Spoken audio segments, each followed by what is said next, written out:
გამარჯობათ. ასკეტიკაში არსებობს ასეთი ტერმინი ცოდვის კანონი. ამ სიტყვების უკან იგულისხმება მდგომარეობა, როცა ადამიანს აქვს მოთხოვნილება მუდმივი ცოდვისა. როგორც სიგარეტის მწეველს უნდება სიგარეტი, როგორც ლოცვს უნდება დალევა, როგორც ნარკომანს აქვს სისტემატიური მოთხოვნილება ნარკოტიკისა. ზუსტად ასევე თუ ადამიანი ცოდვისკენ გადაიხრება, მას უვითარდება ცოდვის მოთხოვნილება.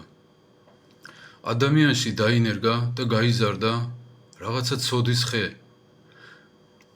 აიძულებს ხოლმე ადამიანს, ტანჯავს და აიძულებს, რომ მუდმივად მორწყას ეს ხე. ყოველი ცოდვა ეს არის, რომ ამ ხეს წყალი დაუსხათ.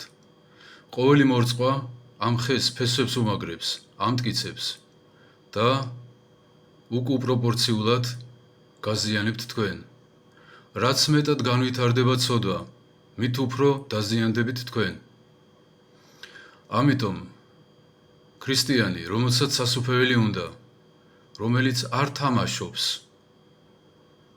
რომელიც საქმეს სერიოზულად უდგება, ასეთ ადამიანს მართებს დიდი მოთმინების, დიდი გამძლეობის გამოჩენა, მთელი ცხოვრება, თუ საჭიროა, რომ როგორღაც ამ ხის ზეწოლას გაუძლოს. ნარკოლოგიაში ეძახიან ამას ტეხვებს, როცა ადამიანს უნდება ნარკოტიკული ნივთიერებების მიღება.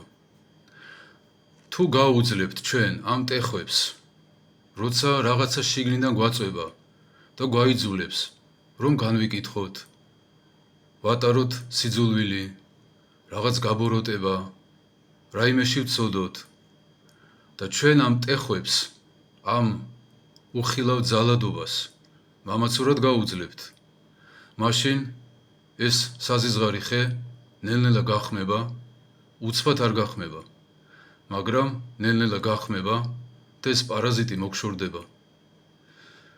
მერთო გაგახაროთ.